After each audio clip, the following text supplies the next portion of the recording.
Three, two, one, let's go.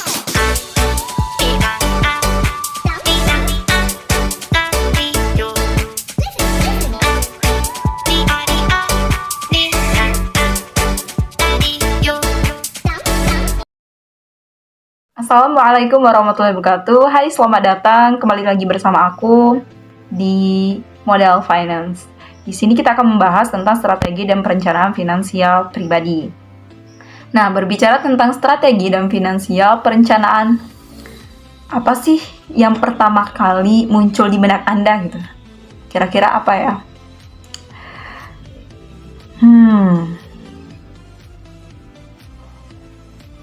Apalagi mahasiswa nih, pasti mikirin finansial atau free finance, kebebasan dari finansial.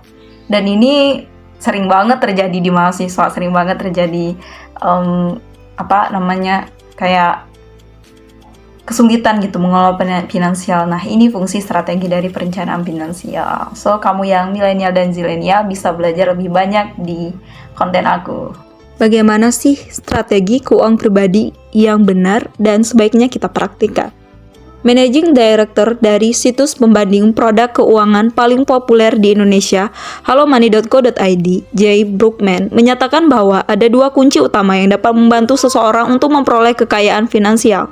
Yang pertama adalah menggunakan passion, dan kedua adalah pengelolaan keuangan pribadi. Sepintas memang terdengar klise, namun cara pengelolaan keuangan pribadi yang tepat adalah akumulasi nilai sekecil apapun lama-kelamaan akan menjadi besar, kata Jay. Menurut Jay, terdapat 4 strategi pengelolaan keuangan pribadi untuk meraih kekayaan secara finansial. Yang pertama, yaitu menabung dan berinvestasi. Strategi pertama adalah Anda harus menabung dan berinvestasi setiap bulan. Ada pepatah yang mengatakan, bayar diri Anda terlebih dahulu sebelum membayar orang lain.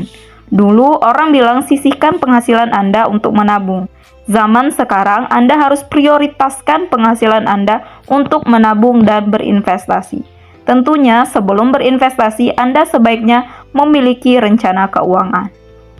Yang kedua, melakukan penghematan. Strategi kedua adalah melakukan penghematan. Salah satu cara meningkatkan kesejahteraan adalah dengan mengurangi pengeluaran alias penghematan. Pengeluaran yang tidak penting bisa dihemat. Tapi ingat, lakukan penghematan pada pengeluaran-pengeluaran yang bersifat konsumtif dan jangan salah melakukan penghematan. Anda juga dapat melakukan penghematan dengan membandingkan harga dan kualitas produk sebelum membeli. Sama halnya ketika Anda juga sedang ingin membeli produk keuangan, seperti kartu kredit atau kredit lainnya. Anda juga jangan sampai lupa membandingkannya. Strategi ketiga adalah mengalokasikan uang alias membuat anggaran. Banyak orang belum menyadari fungsi dan manfaat anggaran. Menurut Robert T. Kiyosaki, orang kaya, orang kelas menengah, dan orang miskin perlu membuat anggaran. Memang, mereka akan melihat anggaran dengan cara yang berbeda. Nah, Anda juga perlu membuat anggaran. Strategi terakhir, yaitu keempat, tentunya adalah menambah pemasukan. Selain mengurangi pengeluaran, Anda juga disarankan menambah penghasilan. Dengan apa? Penghasilan yang dimaksud adalah penghasilan selain pendapatan aktif. Anda dapat memaksimalkan pendapatan pasif dan pendapatan investasi. Selanjutnya, ada 7 perencanaan keuangan. Perencanaan ini dapat membantumu mewujudkan tujuan keuangan dan meminimalkan berbagai risiko ketidakseimbangan finansial yang sering menimbulkan masalah panjang di kemudian hari. Mempunyai perencanaan keuangan adalah tanggung jawab pribadi. Nah, adapun beberapa strategi perencanaan keuangan pribadi yang paling dasar meliputi 7 hal berikut. Yang pertama, tentukan tujuan keuangan. Tujuan keuangan sendiri, hal-hal yang ingin kamu capai dengan aset yang dimiliki saat ini. Kamu pun bisa membuat tujuan keuangan baik dalam jangka pendek, menengah, maupun panjang. Seperti misalnya kamu bisa membaginya dalam rentang waktu 0 sampai 1 tahun, 1 sampai 5 tahun, dan di atas rentang 5 tahun. Bisa jadi kamu juga bisa membuat kategori tersebut berdasarkan usia. Kalau sudah tahu apa saja yang mau dicapai, perencanaan keuangan pun dapat dengan mudah dilakukan. Seperti contoh tujuan jangka pendekmu adalah liburan ke luar negeri sekali dalam 1 tahun. Kamu pun dapat memperkirakan berapa banyak biaya yang harus dikeluarkan untuk hal tersebut dan kondisi keuangan saat ini. Kemudian, ketahui nilai real saat ini. Finansial selalu berkaitan dengan data dan angka, sehingga tak dapat diukur hanya dengan perkiraan atau sepertinya. Buatlah catatan lengkap, rapi, dan jelas tentang seluruh aset dan kekayaan yang kamu miliki. Misalnya berupa kendaraan, rumah, penghasilan tiap bulan, tabungan, deposito, investasi, piutang, dan lain-lain. Setelah itu, buat pula catatan serupa untuk seluruh utang dan pengeluaran, cicilan kendaraan, cicilan rumah, dan pengeluaran bulanan lain-lain. Catatan ini akan membantumu melihat dengan lebih real tentang seberapa banyak sih kekayaan dan nilai yang kamu punya. Dengan demikian, kamu pun jadi lebih mudah untuk menentukan perencanaan keuangan. Yang ketiga, dahulukan pembayaran utang. Kalau kamu mempunyai utang, apalagi dengan bunga yang tinggi, tempatkan penyelesaian utang tersebut sebagai prioritas keuangan. Bila kondisi finansialmu mepet untuk melunasi hutang, maka selektiflah dalam melakukan pengeluaran lainnya. Berhentilah sementara waktu untuk pengeluaran yang kurang bijak sampai kondisi keuanganmu kembali normal. Jika dalam kondisi yang lebih mendesak, coba lihat kembali harta lain yang kamu miliki. Seperti contoh, bila ada tabungan yang dapat digunakan untuk melunasi utang, gunakan sebelum bunga utang semakin mencekik. Pun bila kamu harus menjual beberapa aset seperti barang mewah, properti, atau lainnya.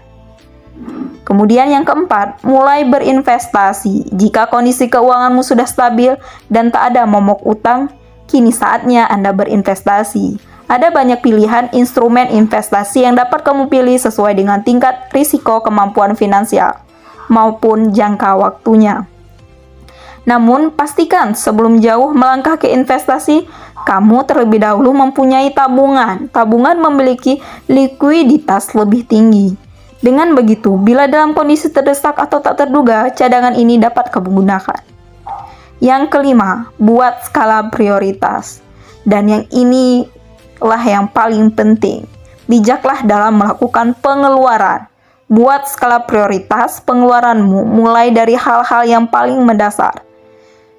Kemudian dahulukan kebutuhan daripada keinginan. Adapun hal yang biasanya menjadi tantangan dalam hal ini adalah gengsi dan gaya hidup. Gaya hidup sendiri adalah hal yang sulit diubah, tetapi justru menjadi yang paling berpengaruh terhadap perencanaan keuangan. Jika kamu memang bersikukuh untuk tidak menurunkan gaya hidup, maka pastikan bahwa penghasilan yang dimiliki memang cukup untuk memenuhi kebutuhanmu. Yang keenam, siapkan dana pensiun. So, jangan pernah Anda menganggap bahwa kamu terlalu muda untuk mulai memikirkan dana pensiun. Faktanya, tak sedikit kaum muda zaman sekarang yang sudah mempersiapkan diri untuk pensiun di usia 40-an tahun. Artinya, mereka mempersiapkan diri untuk tidak terlalu ngoyoh atau berleha-leha dan santai-santai bekerja ketika mencapai usia tersebut.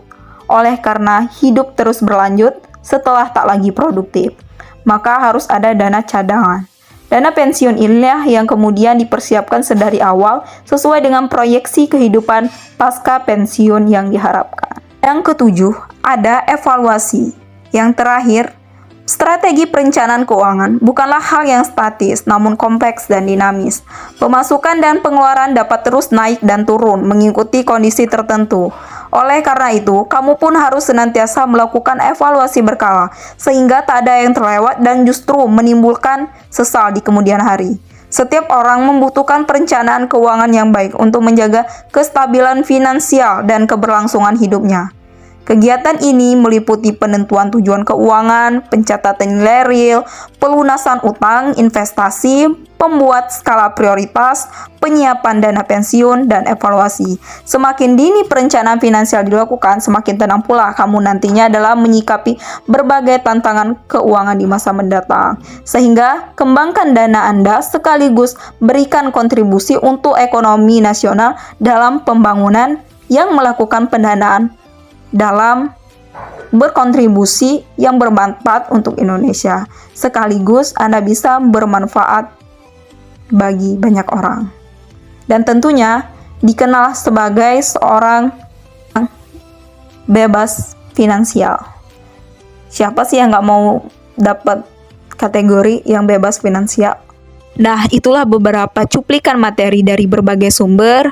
So, selanjutnya aku tunggu ya bagaimana sih materi keuangan kamu dan bagaimana sih perencanaan kamu dan sudah sebatas manakah Anda sudah berpikir dalam jangka panjang dan jangka pendek. Dan semoga edukasi finansial ini bisa bermanfaat bagi kita semua dan bisa kita implementasikan di dalam kehidupan kita sehari-hari.